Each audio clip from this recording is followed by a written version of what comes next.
acesso à água potável é um direito do cidadão? Sem dúvida, né? Poucos produtos a gente depende tão radicalmente como da água, né? Quer dizer, sem água não tem vida. E a água, está previsto na legislação, todos têm direito à água potável. E nós estamos num local em São Paulo que está na parte alta de uma bacia hidrográfica que tem uma disponibilidade hídrica muito baixa. A disponibilidade hídrica é a quantidade de chuva que cai por ano dividido pelo número de pessoas, né? Como a gente tem uma população muito grande, nós temos uma das menores disponibilidades hídricas do mundo, né, em termos de região. Disponibilidade hídrica vê toda a água, inclusive para produção de alimentos, produção industrial e tudo mais. Não é só o consumo das pessoas, envolve toda a cadeia de consumo. Toda a cadeia de consumo. E na verdade a gente importa água, né? Quando a gente importa alimentos, nós estamos importando água. Quando a gente pega a água do Cantareira, nós estamos importando água. Então nós vivemos numa região que tem muito pouca água. Mas poucos lugares do mundo tratam tão mal a sua água como nós, né? O que nós fazemos com a água, o que a nossa companhia de saneamento tem feito com o cidadão é inimaginável, né? Não resta dúvida que nós estamos num ano de uma seca anormal, uma seca atípica. Agora, dizer que a responsabilidade da seca é de uma bondade com os órgãos de planejamento que não se justifica, porque, na verdade, essa situação gravíssima já estava completamente delineada em janeiro do ano passado, né? Que nós estamos tirando mais água do Cantareira do que ele consegue prover, já tem mais de 2 anos. Mas, em janeiro do ano passado, já estava completamente delineado esse quadro, né? E hoje mesmo o presidente da ANA, da Agência Nacional de Águas, que coordena a gestão das águas na esfera federal, declarou que só tem sentido você falar em políticas de racionamento enquanto você tem água. Quando acabou a água, não tem o que racionar, né? Quer dizer, então, na avaliação já passou de muito tempo a necessidade de medidas drásticas. Eu não diria de punição para quem consome muito, mas medidas que garantam a democracia no acesso à água. A lógica, para mim, é que nós temos que estruturar um sistema que dê, na linha do que você falou, direito da água potável para todos. Isso significa menos água disponível. O clima não é o único vilão, até porque outras cidades, inclusive do interior, passaram pela mesma questão, o mesmo problema de seca e conseguiram sair de uma forma até um pouco mais assertiva, né, dessa questão hídrica. Você concorda? Não, sem dúvida. Na minha opinião, já há um certo tempo nós deveríamos ter estabelecido o que é um padrão de consumo mínimo aceitável, que pode se inspirar no que a Organização Mundial de Saúde aponta como o consumo mínimo para garantir condições de saúde, que é alguma coisa da ordem de 40 litros por pessoa por dia. E nós tínhamos que estar, há um certo tempo já, com leis aprovadas que permitissem que essa quantidade mínima de água fosse oferecida em preços muito baixos, em contraposição, consumir além do que se pode considerar o mínimo para manter o nível dos reservatórios nessa altura, deveria estar custando, na minha opinião, volumes altíssimos. Deveria ser muito caro consumir acima do que a gente pode considerar que é a água mínima para garantir a saúde humana. Quanto mais a gente demora para tomar essas medidas mais radicais, de, por um lado, baixar o preço para que ter acesso ao mínimo, por outro, cobrar radicalmente caro a água que excede esse patamar mínimo, quanto mais a gente demorar para fazer isso, mais drásticas, mais dolorosas, maior o impacto econômico, mais difícil será assimilar o que vem pela frente. Você acha que essas questões culturais influem bastante?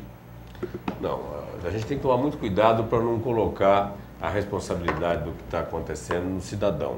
Eu acho que o cuidado, o uso responsável da água é uma prática constante, todos nós devíamos estar atentos. Agora, o que tem acontecido é que nós estruturamos uma lógica para que o principal responsável pelas campanhas de uso cuidadoso da água são as companhias de saneamento. Acontece que as companhias de saneamento têm sua receita baseada na venda de água. Então eu perguntaria para vocês confiariam numa campanha para reduzir o consumo de gasolina promovido pela Esso, Shell e Texaco? Quer dizer, é de desconfiar. Quer dizer, eu presenciei em diversos momentos em que a gente discutia com a companhia de saneamento possibilidades concretas de redução de consumo, em que a postura dos órgãos financeiros da Companhia de Saneamento não nos interessa. Em diversos momentos e ao longo da minha vida profissional, eu vi reações contrárias à conservação de água por parte da Companhia de Saneamento. No momento, agora, a Câmara Municipal de São Paulo está falando de aprovar uma lei para que exista medidor individual nos prédios de apartamento. Vocês devem ter acompanhado essa notícia que ela foi divulgada. Muito bem. Essa lei já existiu em São Paulo. Em 2000 foi aprovada uma lei municipal que exigia que nos novos prédios eles tivessem medidor individual. Existem diversos estudos que mostram que essa medida tem um impacto enorme na redução de consumo. É muito poderosa enquanto medida de racionalização de consumo. Essa lei existia e em 2001 os advogados da Companhia de Saneamento da Sabesp entraram com uma ação para declarar essa lei inconstitucional, porque ela ia contra os interesses da companhia.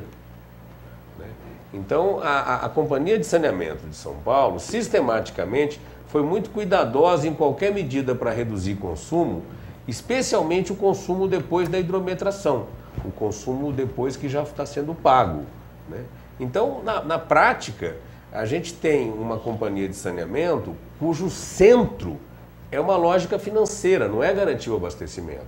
Nós temos pouca água, vocês têm razão. Mas eu pergunto para vocês, o que justifica que depois de décadas nós tenhamos todos os rios cheios de esgoto na cidade? Eu participei de uma discussão numa roda no programa do Luiz Nassif, em que estava uma pessoa que integrou a Sabesp. Ele deu um depoimento a público de ter ouvido um diretor da Sabesp dizer que tratar esgoto para a Sabesp é prejuízo. A situação é tão cômoda, eu cobro pela água, junto com a água eu cobro pelos esgotos. Eu não trato os esgotos, estão todos quietos, está todo mundo quieto. Hora que eu vou tratar o esgoto, eu só vou piorar meu resultado financeiro.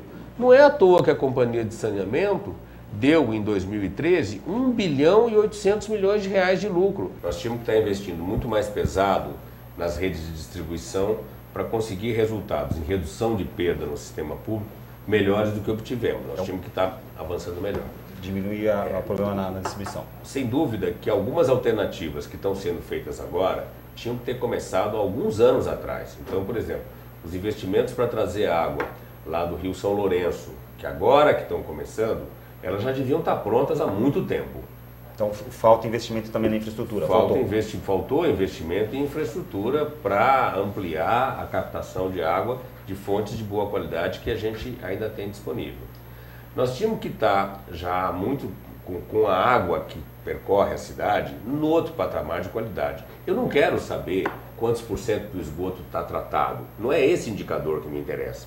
Eu quero saber que percentual dos rios da cidade está limpo. O que eu quero é rio limpo, eu quero caminhar do lado... a despoluição dos rios. A despoluição dos rios. Nós tínhamos que estar, como esses rios são nossos mananciais, nós tínhamos que estar com um padrão de qualidade das águas no geral radicalmente diferente. E para isso pressuporia outro patamar de investimentos. No mesmo momento em que a companhia de saneamento tem lucro de 1 bilhão e 800, ela fala que vai investir 1 bilhão nos próximos 10 anos. Isso não é investimento. Quer dizer, então eles falam em investimentos bilionários, mas se você compara isso com as receitas, eles são completamente insatisfatórios. Então, nós não podemos investir nessa velocidade que estamos investindo. No mesmo momento em que eu invisto algumas poucas centenas de milhões de reais, eu estou perdendo 1 bilhão em energia, eu estou tendo lucro de 1 bilhão e 800. Nós tínhamos que ter uma meta de curto prazo de estar com os nossos rios limpos, porque eles são nossos mananciais, foi dali que nós vamos beber. Então, nós tínhamos que limpar os rios. E tínhamos que deflagrar uma campanha relacionada com alternativas de abastecimento. Aí entra um leque de possibilidades, você chegou a pontilhar a questão da água de chuva, e entre elas entra o que a gente chama do leque das alternativas, que é o uso de águas cinzas para usos menos nobres, aproveitamento de água de chuva, etc. A água, colocaram o racionamento, não deu certo porque não tem mais água, sistema cantareiro e tal. E aí, assim, na sua visão de especialista, qual vai ser a solução para isso? Porque as pessoas não vão poder ficar sem água para beber. Como é que você enxerga isso?